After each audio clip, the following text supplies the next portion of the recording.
Tá bom, vai. Salve, salve todo mundo que acompanha o canal do Esquema Tático. Bem-vindos a mais um vídeo do canal.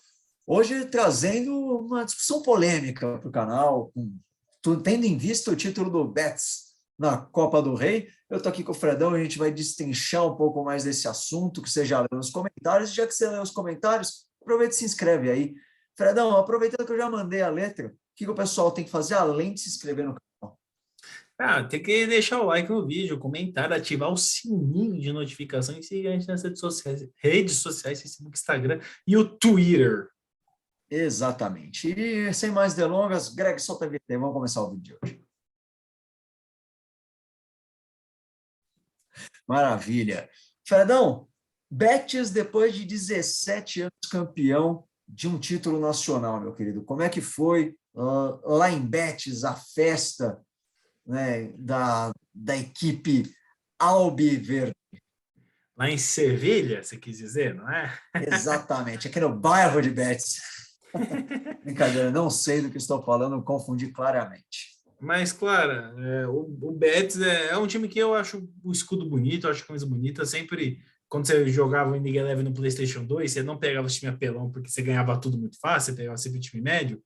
O Betis era sempre o time que eu escolhia porque tinha muito brasileiro. Tinha Jorge Wagner, tinha Marcos Assunção, tinha Ricardo Oliveira, tinha o Denilson Show, tinha o Rafael Sobis. Então sempre teve muito brasileiro no Betis. Então sempre foi um time que eu gostei. E também tinha um personagem muito importante nessa época que eu jogava no videogame, que era o Joaquim, um meio atacante, chegou até a jogar pela seleção espanhola, que foi campeão com o Betis da Copa do Rei em 2005 e agora, em fim de carreira, é campeão novamente. Então, o grande ídolo do clube conseguindo conquistar 2 títulos nacionais, que é difícil para um time do tamanho do Betis, que é um time ali de médio ali no futebol espanhol. E também tem o Miranda, que foi o. Para quem não sabe, a Copa do Rei foi entre Betis e Valência, o jogo acabou 1-1, foi para os pênaltis, e o último pênalti que decidiu o título para o Betis vencer de 5-4 foi convertido pelo Miranda.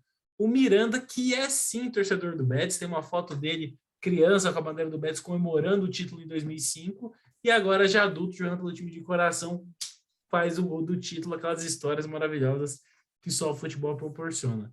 Então, é muita coisa envolvida. Eu fiquei muito feliz com o título do Betis, torci bastante por eles, apesar de achar que o novo uniforme está horrível, mas muito legal essa conquista. E é um time que vem investindo pesado nos últimos anos para tentar chegar na Champions, né?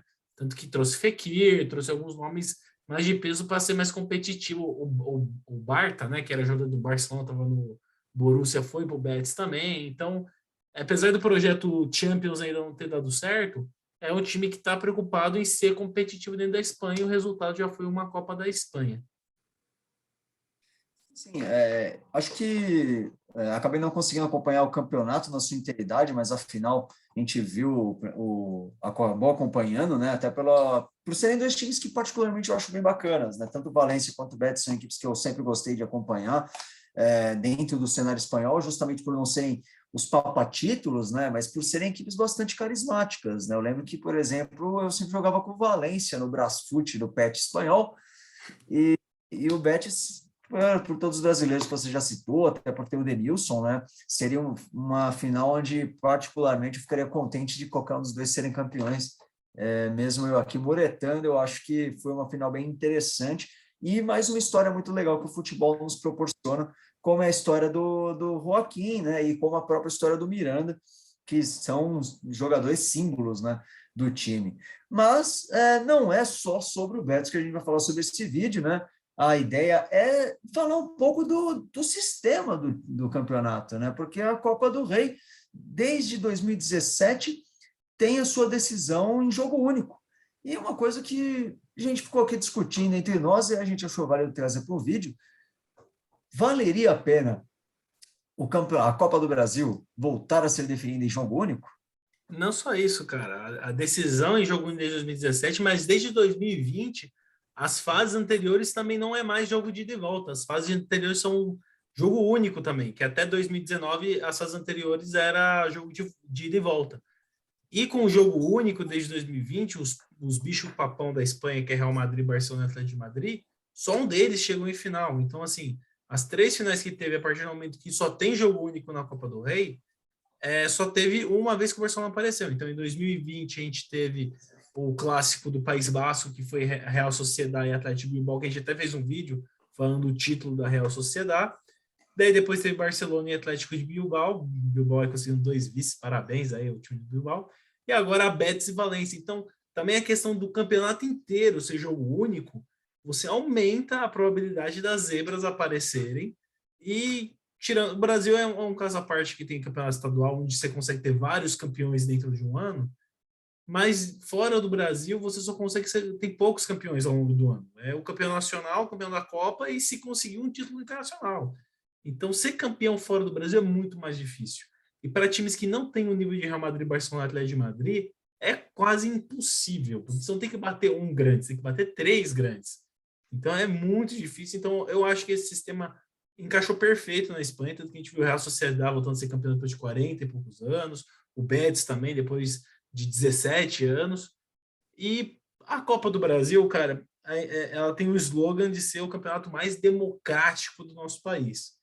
Porque são vários times de várias divisões diferentes, time que nem tem divisão muitas vezes, só joga estadual, disputando o campeonato. E, cara, a gente já teve grandes zebras quando, por exemplo, os times da Libertadores não disputavam a Copa do Brasil.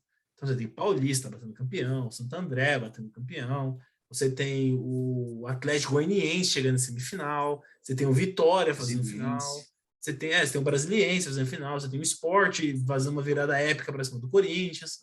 Então você tem resultados diferentes, cara. Você tem probabilidades. Você tem o Figueirense jogando na final de Copa do Brasil que perde para o Fluminense lá no Orlando Scarpelli. Então, talvez o jogo único, pensando desportivamente, faz mais sentido para a Copa do Brasil para dar mais emoção, para dar como posso dizer, mais competitividade, você vai dar mais oportunidade para outros times menores bater um campeonato nacional. Cara, eu acho que eu entendo o ponto, eu acho que é válido sim a discussão.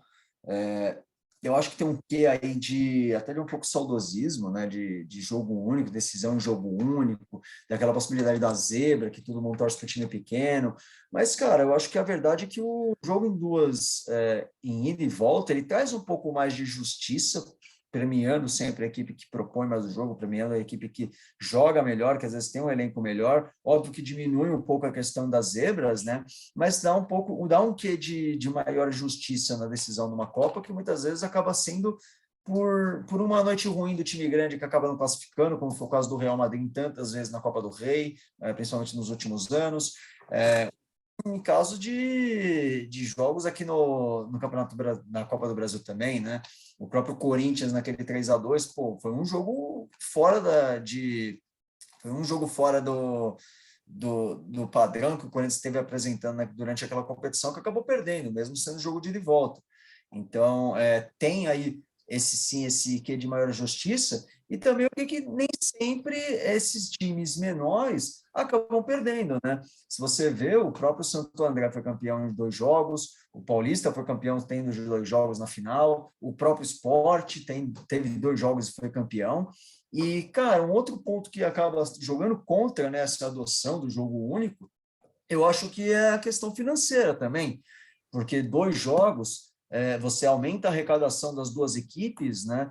Você também aumenta a questão de patrocínio envolvido nos jogos, o quanto que vai ser arrecadado pelas equipes e pelo próprio torneio em si, tendo 2 jogos em cada uma das fases. Eu entendo que para o torcedor o jogo único ele é mais emocionante, mas talvez para o time que esteja jogando, talvez às vezes seja mais interessante manter em 2 jogos, até por essa questão. E até por ser o campeonato mais democrático, onde muitos times pequenos acabam jogando, muitos times que são de têm menor importância no cenário nacional, cara, fazem o caixa do ano jogando uma Copa do Brasil em casa contra um gigante, como um Inter, um Corinthians, um Palmeiras, sei lá. Eu acho que também tem essa questão do jogo único, né? Contra o jogo único. Ok, o jogo único esse ano eliminou a dupla do Grenal, né? Eliminou o Grêmio e o Inter na primeira fase, para Mirassol e Globo. Então, assim, o jogo único fazendo suas surpresas. Mas eu entendo que financeiramente é mais vantajoso os dois jogos. Inclusive, quando a Copa do Brasil tinha aquela regra de se o time visitante não abrir 2 gols de diferença no primeiro jogo, tem o segundo jogo. E aí é a chance dos times fazerem o pé de meia, que é jogando as duas partidas. Inclusive, muito time pequeno entrava para empatar, assim, para não perder por 2 gols, Sim. para ter o jogo de volta e ganhar uma grana. Então, eu entendo que muito time pequeno no Brasil precisa desse dinheiro para pagar o ano. Só que é aquilo que eu falei, né? A chance dele conseguir avançar de fase com um jogo único e segurar na retranca com 0-0 é muito maior do que segurar 2-0. Eu concordo, cara, mas eu acho que é um modelo que eu acho que hoje a Copa do Brasil ela casou muito bem com a realidade do futebol brasileiro. Eu acho que eu até gostava da primeira fase ser nesse modelo, né, de 2-0 volta, porque sempre tinha possibilidade de dar uma zebra, o time grande, pô, dar uma escorregada, o que nem sempre acontecia, né? Porque se a gente parar para lembrar, o Santos do Neymar meteu 10-1 no Naviraense no jogo de volta. 10-0. 10-1 acho que foi o agregado, né? Uma coisa assim, eu não lembro direito, mas, cara, foi um negócio absurdo, mas rendia essas histórias, né? Porque eu lembro que rendeu até matéria dos caras de Naviraí chegando para ver o mar em Santos, coisas que nunca tiveram visto. Então, tem essa parte folclórica do futebol brasileiro também, mas em relação à questão de finanças, a questão da realidade do futebol brasileiro fora as duas principais divisões do Brasileirão, das principais divisões do Brasileirão, cara, eu acho que em 2 jogos acaba sendo muito mais interessante para essas equipes, né? Sem contar que o prêmio em dinheiro que a Copa do Brasil dá, eu não sei se seria sustentável com um jogo só, né? Também teria que ver o quanto isso afetaria a questão do prêmio, uma vez que a Copa do Brasil é o que mais paga em prêmios no Brasil, né? Diferente das Copas europeias, onde a Copa é um torneio secundário mesmo, a CBF transformou a Copa do Brasil no principal torneio, né? Ele paga, tipo, acho que o dobro do Campeonato Brasileiro, por exemplo. Sim, paga Então, tanto quanto A uma Copa do Libertadores, né, Brasil cara? deixou de ser aquele apelido de o caminho mais rápido para a Libertadores e se tornou na salvação financeira dos clubes grandes, né? Porque um clube grande só de chegar na final já salva o caixa, né? Porque é muito dinheiro envolvido.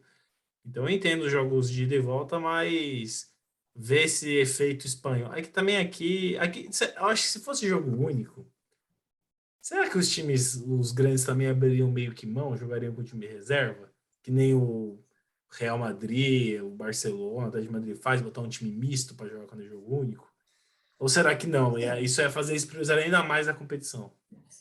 Cara, eu acho que isso vai depender muito do próprio calendário deles, né? Acho que, além da questão financeira, né? Ainda há outros campeonatos mais importantes que a Copa do Brasil. Então, talvez no início de Copa, quando você está pegando um time de menor expressão, muito provavelmente iam jogar com um time misto, da mesma maneira que já fazem hoje, mesmo sendo ida e volta.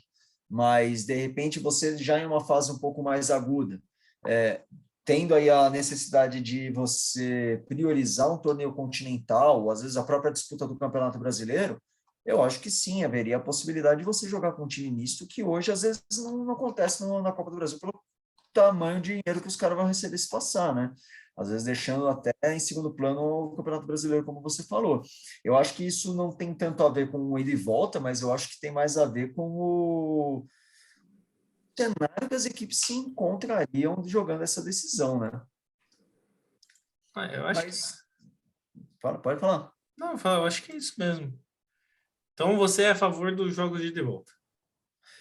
Cara, eu entendo o jogo único, eu acho que seria bacana, mas no cenário de hoje eu acho que o ida e volta acaba casando mais interessante, de uma maneira mais interessante com a realidade do futebol brasileiro, né? Acabo sendo favorável por conta disso. É a mesma maneira de falar, você prefere o brasileiro sendo finalizado em final ou em pontos corridos? Cara, eu acho que vale mais a pena em ponto corrido hoje, mas a final é sempre muito mais legal. Para mim, a Copa do Brasil tinha que ser que nem aquele comercial da Nike. Todos os times no navio, campo em alto mar, desafio da jaula. Quem perder tem que pular no mar e Justo, voltar nadando para a praia. voltar nadando. Isso é evitar muita tiriça jogando a Copa do Brasil. É verdade. Aí os caras não iam ter corpo mole para jogar, não. Exato, Então justamente. fica a nossa dica aí, CBF.